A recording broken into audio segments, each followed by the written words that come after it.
এবং আদম আলাইহিস সালাম এই প্রথম কুরবানি, কিন্তু এর আগে কুরবানি হয় না, মানুষ প্রথম। আল্লাহ তাআলা বলে দিলেন যার কুরবানিটা গ্রহণ হবে, আসমান থেকে একটা আগুন আসবে, লাল আগুন না, সাদা আগুন, দবদবে সাদা আগুন আইসে এটাকে কি করে ফেলবে, উঠায় নিয়ে যায় অথবা পুড়ায় দিবে। তাহলে বোঝা যাবে আর কোরবানি কি হয়েছে, গ্রহণ হয়েছে। আর কাবিল কৃষি কাজ করত, কৃষির কিছু জিনিস নিয়ে পাহাড় উপত্যকে রেখে আসছে। দুই ভাই অপেক্ষা করতেছে মেয়ে সংক্রান্ত বিষয়, কিন্তু তো দেখে হাবিল যে রেখে আসলো দুম্বা, এই দুম্বা কি নিয়ে গেছে, আগুনে এসে নিয়ে গেছে, কারণ কাবুলের জিদ আরো বেড়ে গেছে। আল্লাহ তাবারক ওয়া তাআলা কোরআনে কারিমে এই ঘটনা উল্লেখ করেন, ওয়াতলু আলাইহিম নাবা বানাই আদম বিল হাক্কি إذ قربا قربانا فتقبل من أحدهما ولم يتقبل من الآخر قال لأقتلنك قال إنما يتقبل الله من المتقين। নবী আপনি আদম সন্তানের ঘটনা শোনান, আদমের দুই সন্তানের ঘটনা শোনান যথাযথভাবে। ইদ কররাবা কুরবানান, যখন তারা কুরবানির নিকটবর্তী হইল, ফাতুকবিলা মিন আহাদিহিমা, একজনের কুরবানি আল্লাহ তাআলার কাছে গ্রহণযোগ্য হইল, ওয়ালাম ইউতাকাব্বাল মিনাল আখার, দ্বিতীয় জনের কুরবানি গ্রহণযোগ্য হয় নাই। যার কুরবানি গ্রহণযোগ্য হয় নাই সে বলতেছে লা আকুতুলান্নাক, তার কুরবানি গ্রহণযোগ্য হয়েছে আল্লাহর কাছে, তোকে আমি মেরে ফেলবো, তোকে রাখবো না। এই ছিল কুরবানি শুরু। এখান থেকে দুইটা বিষয় পাওয়া গেল। এক, কুরবানি শুরু হয়েছে জন্তু দিয়া, খেয়াল করেন পরবর্তী আমার কথার সাথে সংযোগ আছে। কুরবানি শুরু হয়েছে কি দিয়া? জন্তু, পশু। পশু কুরবানি আল্লাহর কাছে কবুল হয়েছে, এটা দিয়ে কুরবানি কি হইল, শুরু হইল, পশু কুরবানি। দ্বিতীয় হচ্ছে কুরবানিটা আল্লাহর কাছে গ্রহণযোগ্য বলে দেখা যায়। কুরবানিটা গ্রহণযোগ্য হলে কি হইতো, দেখা যায়। আরেকটা বিষয় এখানে আসে সেটা হচ্ছে কুরবানির জন্য যে পশু, যে জিনিস নির্ধারণ করা যায় তো এটাকে আর ভক্ষণ করা যায় তো না, এটা দ্বারা ফায়দা নেওয়া যেত, এটা হাদিস দ্বারা পাওয়া যায়। দুই তিনটা বিষয়। এখন কুরবানির দৌড় এভাবে চলতে থাকে প্রত্যেক জামানায়। কোনো একটা ঘটনা পরিপ্রেক্ষিতে কি দেয়, কুরবানি দেয়, কুরবানির হুকুম। যুগ আসতে আসতে আসতে আসতে এক পর্যায়ে ইব্রাহিম আলাইহিস সালামের যুগ এসেছে। তো ইব্রাহিম আলাইহিস সালামের যুগে যখন কুরবানির কি আসে, সূচনা হয়, এটি একটু ভিন্নতর হয়। ভিন্নতর মানে খেয়াল করেন, ইব্রাহিম আলাইহিস সালাম রাত্রেবেলা স্বপ্ন দেখেন। রাত্রেবেলা স্বপ্ন দেখেন, উনি ওই স্বপ্ন নিজের সন্তানের কাছে ব্যক্ত করতেছেন, ইন্নী আরা ফিল মানামি আন্নী আযবাহুকা ফানজুর মাযা তারা। 8 জিলহজ হযরত ইব্রাহিম আলাইহিস সালাম রাত্রিবেলা স্বপ্ন দেখলেন উনি ওনার সন্তানকে জবাই করতেছেন। এই স্বপ্ন দেখার রাত্র 8 জিলহজ, রাত্র আগে আসে, আরবিতে রাত্রগুলো আগে আসে। রাত্রেবেলা স্বপ্ন দেখছে দিনের বেলা 8 জিলহজ। এই 8 জিলহজরে আরবিতে ইয়াউমুত তারবিয়া বলে, স্বপ্ন দেখার রাত্র। এটা হাদিসের মধ্যে আছে, স্বপ্ন দেখার রাত্র। আচ্ছা, 8 যখন কি করলো, স্বপ্ন দেখলো। এখন স্বপ্ন দেখার পরে উনি কি হয়ে গেলেন, ছেলে সন্তান কুরবানি দেওয়া এই পর্যন্ত ঘটনা ঘটে নাই। আচ্ছা, এটা কি আল্লাহর পক্ষ থেকে নাকি শয়তানের পক্ষ থেকে? একটু সন্দেহ করে গেলেন। বুঝাইতে পারছি কথা? এই দিন আবার কুরবানি করছে উনি, কোনো কোনো ঘটনায় পাওয়া যায় কুরবানি করছে। এখন আবার 9 জিলহজ রাত্রে একই স্বপ্ন দেখতেছে। এখন বুঝে গেছে এটা কার পক্ষ থেকে না, শয়তানের পক্ষ থেকে না। তাহলে 9 জিলহজ যখন স্বপ্ন দেখলো তখন চিনতে পারছে না স্বপ্ন থেকে, স্বপ্ন শয়তান থেকে না, আল্লাহ তাআলার পক্ষ থেকেই হচ্ছে। তাহলে 9 জিলহজ যে সব চিহ্ন হচ্ছে, নাম হচ্ছে ইয়াউমে আরাফা। চেনার দিন, এই দিন চিনছে, বুঝছে আল্লাহ তাআলার পক্ষ থেকে, বুঝতে পারছো? 10 জিলহজ রাত্রে একই স্বপ্ন দেখছে। এখন নিশ্চিত সকাল হইলে উনি কুরবানির জন্য প্রস্তুতি হয়ে গেলেন। এই দিন কুরবানি করলেন, ইসমাইলকে নিয়ে গেলেন। এই দিন নাম হচ্ছে ইয়াউমে নহর, কুরবানির দিন। 3 দিন ঘটনা ঘটছে, এটা 3 রাত্রে। যখন হযরত ইব্রাহিম আলাইহিস সালাতু ওয়াসসালাম ইসমাইলকে নিয়ে গেলেন মিনায়, ওই দিক দিয়ে পার হইলেন, জামরা পার হইলেন। প্রথমত কুরবানির জন্য আল্লাহর কাছে যে গ্রহণযোগ্য হইতে হবে, ইসমাইল আলাইহিস সালাতু ওয়াসসালামের জীবনের শুরুটাও পরীক্ষা দিয়ে, মাঝেও পরীক্ষা ইব্রাহিমকে নিয়ে, শেষ দিকেও পরীক্ষা আছে। শুরুটা পরীক্ষা কিভাবে?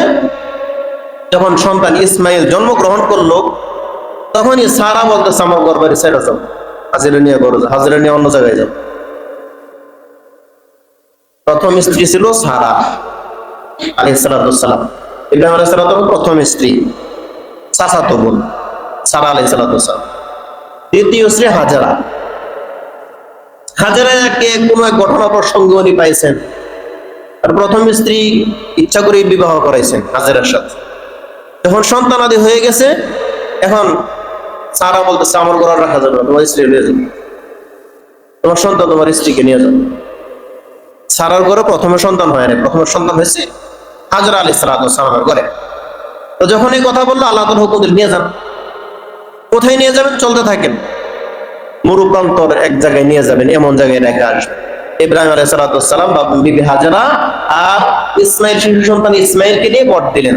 পথ হাঁটতে হাঁটতে হাঁটতে হাঁটতে বর্তমান যে কাবা, এখানে আইসা অন্যদেরকে রাইখা চলে যাইতেছে, কথা বলে না। বিবি হাজেরা বারবার জিজ্ঞেস করতেছে, আমাদের কি জনমানবহীন শূন্য জায়গায়, মানুষ নাই, এমন জায়গায় রেখে যাইতেছেন, আমরা কি করব? আপনি নাই চলে যাইতেছেন আমাদেরকে রেখা, কথা বলেন। শেষ পর্যন্ত বিবি হাজেরা বুঝতেছেন না, তিনার স্বামী যেহেতু নবী, আল্লাহর পক্ষ থেকে হুকুম কিনা জিজ্ঞেস করলেন, এটা কি আল্লাহর পক্ষ থেকে হুকুম? ইশারা দেয়া ইব্রাহিম আলাইহিস সালাম চলে গেছে। বুকে কখনো ব্যথা মনে করেন, সর্বপ্রথম সন্তান, বুড়া বয়সের সন্তান, এই সন্তানকে প্রিয়তম স্ত্রী, যে স্ত্রীর সন্তান বেঁচে জন্মগ্রহণ করছে যে স্ত্রীর পক্ষ থেকে, এই স্ত্রীকে সহ জনমানবহীন শূন্য একটা জায়গায় মরুভূমিতে রেখে চলে যাইতেছে, কথা বলতে পারে না। নিজে যদি কান্না করে দেয়, পুরুষ মানুষের কান্না তো বুঝেন আপনার, সকল পুরুষ মানুষ, অন্য দূর জায়গায় চোখের থেকে যেন আড়াল হয়ে গেছে, এই জায়গায় সেজদার মধ্যে পড়ে আল্লাহর কাছে দোয়া করছে, রব্বানা ইন্নী আসকানতু মিন যুররিয়াতি বিওয়াদিন গায়রি জি যারঈন। আল্লাহ আমার রব, আমি আমার সন্তান, আমার বংশকে জনমানব শূন্য জায়গায়, ফলমূল শূন্য জায়গায় রেখে গেলাম, বিওয়াদিন এমন উপত্যকায় রেখে গেলাম, গায়রা জি যারঈন, যেটার মধ্যে কোনো চাষবাস হয় না। ফাজআল আফইদাতাম মিনান নাসি তাহওয়ি ইলাইহিম। আল্লাহ মানুষের অন্তরগুলো তাদের দিকে কি করে দেন, মানুষের অন্তরগুলো তাদের দিকে করে দেন, যেন তারা তাদের দিকে চলে যায়। ওয়ারযুকহুম মিনাস সামারাতি। আল্লাহ এই জায়গার মধ্যে কোনো কি নাই, ফল নাই, কোনো চাষবাস হয় না, কিন্তু তাদেরকে আপনার পক্ষ থেকে বিভিন্ন রকম সব ধরনের ফল খাওয়ানোর ব্যবস্থা করে দেন। ইব্রাহিম আলাইহিস সালাম ওই জায়গায় যাওয়ার পরে নবী তো স্বাভাবিক মানুষ হিসাবে নিজের সন্তানের প্রতি কিরকম আমাদের কি মায়া মোহাব্বত, উনি এখন এই জায়গার মধ্যে কান্না কেঁদে আল্লাহর কাছে ক্রন্দন করে দোয়া করতেছেন, আল্লাহর সাথে সাথে দোয়া কবুল করে নিন। ওই দিক দিয়ে উনি যাইতেছেন, আর জমজম কূপ ইব্রাহিম ইসমাইল আলাইহিস সালাম থেকে জমজম কূপ মুজিজা হিসেবে এসে গেল। যেহেতু কূপ এসে গেছে জনমানবহীন জায়গায়, এই জায়গার মধ্যে মানুষ নাই, মরুভূমিতে পানি নেই, এই জন্য মানুষ নেই, যেখানে পানি আছে এখানে মানুষ আছে আশপাশে। এখন যেহেতু কূপের ব্যবস্থা হয়ে গেছে, মিশ্র পানি, এখান থেকে কাফেলা যায়, যাওয়া আশা করে, এখান থেকে পানি নেয়, আর হাজরা আলাইহিস সালামকে চান্দা দিয়ে যায়,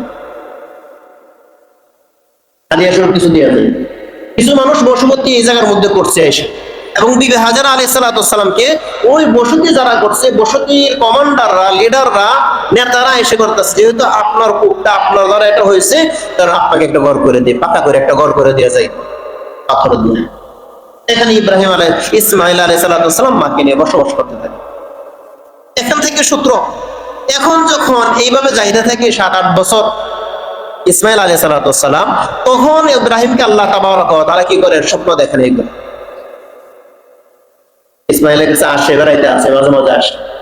এই স্বপ্ন 3 দিন দেখানোর পর হাজারাকে বলেন, আমার ছেলেকে কি করে দাও, বন্ধুর কাছে যাব, প্রস্তুত করে দাও। ওই দিক দিয়ে শয়তান এসে দোকাই ফেললো। শয়তানের দোকাটা ওই জায়গা থেকে শুরু, আমাদের জায়গায় শেষ হয়ে গেছে নাকি, কি বলেন? আপনাদের আমাদেরকে শয়তান বোধ ধোকা দিবে না, ইব্রাহিম সালাম যা ধোকা দেওয়া হচ্ছে নাকি, বিষয়টা এই জায়গা না। ওই জায়গা থেকে শুরু, এই জায়গা পর্যন্ত আছে, কিয়ামত পর্যন্ত ধোকা থাকবে। হাজেরা আলাইহিস সালামের কাছে গিয়ে বলতেছে, আপনি কি জানেন আপনার সন্তানকে তার বাবা কোথায় নিয়ে যাইতেছে? বন্ধুর কাছে নিয়ে যাইতেছে। আরে না, বন্ধুর কাছে কই নিয়ে যাইব, ছেলেরা মেরে ফেলার জন্য নিয়ে যাচ্ছে। এর আগ পর্যন্ত বাবা সন্তানকে হত্যা করবে এ ধরনের ভিতরে ঘটনা ঘটে নাই। এখন হাজেরা বলতেছে, আজ পর্যন্ত কি বাবা সন্তানকে হত্যা করবে এরকম কোনো ঘটনা ঘটছে নাকি? নিশ্চয়ই তুমি অন্য কেউ মানুষ না। আমার স্বামী সন্তানকে লয়ে যাইতেছে তার কার কাছে দেখা করার জন্য, তার বন্ধুর সাথে দেখা করার জন্য। এখানে কি পাই নাই, সুযোগ পাই নাই, শয়তানে চলে গেছে। তারপরে ধোঁকা দিল ইব্রাহিম আলাইহিস সালাম, ইসমাইল আলাইহিস সালামকে ধোঁকা দিল। ইসমাইল আলাইহিস সালাম একই কথা, বাবা কি সন্তানকে কোনোদিন জবাই করে? জবাই করলে করুক, আমার বাবা নবী, আল্লাহ তাআলা পক্ষ থেকে সন্তানের কাছেও পায় না। তারপরে সরাসরি ইব্রাহিম আলাইহিস সালামকে ধোঁকা দিল। ইব্রাহিম আলাইহিস সালাম, শয়তান সামনে দাঁড়ায় গেছে, শয়তানকে লক্ষ্য করে 3বার 7টা 3 7 21টা কঙ্কর নিক্ষেপ করছে। আপনারা যারা হাজী সাহেব যারা গেছেন হজের মধ্যে, ছোট শয়তান, বড় শয়তান, মধ্যম শয়তান, বড় শয়তান, কঙ্কর নিক্ষেপ 3বার শয়তান সামনে দাঁড়া, যাবার দিব না, কই যাস, দিব না, কোরবানি করছে। এখন পাথর 3 7টা হলে ইব্রাহিম আলাইহিস সালাম কি করছে, নিক্ষেপ করছে শয়তানের মধ্যে। শয়তান এখান থেকে চলে গেছে, আবার সামনে আরেক জায়গায় গিয়ে 3 জায়গায় পাথর নিক্ষেপ করছে, 3 7টা 21, 3 7 21। এইটি আল্লাহর কাছে খুব পছন্দ হয়েছে। আল্লাহর জন্য, আল্লাহর নৈকট্য হাসিলের জন্য সামনে যাইতেছে, শয়তান বারবার দাঁড়ায় যাইতেছে। কথাগুলো মনে রাখেন, আল্লাহর কাছে যাওয়ার জন্য চেষ্টা করতেছে, শয়তান বারবার দাঁড়া হয়ে যাচ্ছে, সামনে দাঁড়ায় যাইতেছে, নিকটে যাইতে দিব না। নবীর যদি এই কাজ করে, আমি আপনি কত বড় ফির আর কত বড় আউলিয়া, শয়তান থেকে নিরাপদ হয়ে বসে রয়েছি। নবীর যদি এই কাজ করে, আল্লাহর নিকটে যাইতে দিব না, আল্লাহর হুকুম পালন করতে দিব না, তাহলে আমি আপনি নামাজ পড়তে আসবো কিভাবে? শয়তান তো দাঁড়ানো, লঙ্গিন ধরে টানবো, মসজিদে ঢুকতে দিব না, প্যান্ট ধরে টানবো, মসজিদে ঢুকতে দিব না। ওই লঙ্গি তো খারাপ, তোর মুইতে পানি লইছিস না, মসজিদে যাওয়া লাগবো না, রাস্তায় দাঁড়ায় থাকবে। ওই সময় থেকে তো দিতেছে না নবী আলাইহিস সালাম থেকে। যখন ইব্রাহিম আলাইহিস সালাম নিয়ে আসছেন, শয়তান লাঞ্ছিত হয়ে ওই জায়গার মধ্যে শুধু দাঁড়ায় কাঁপতেছে।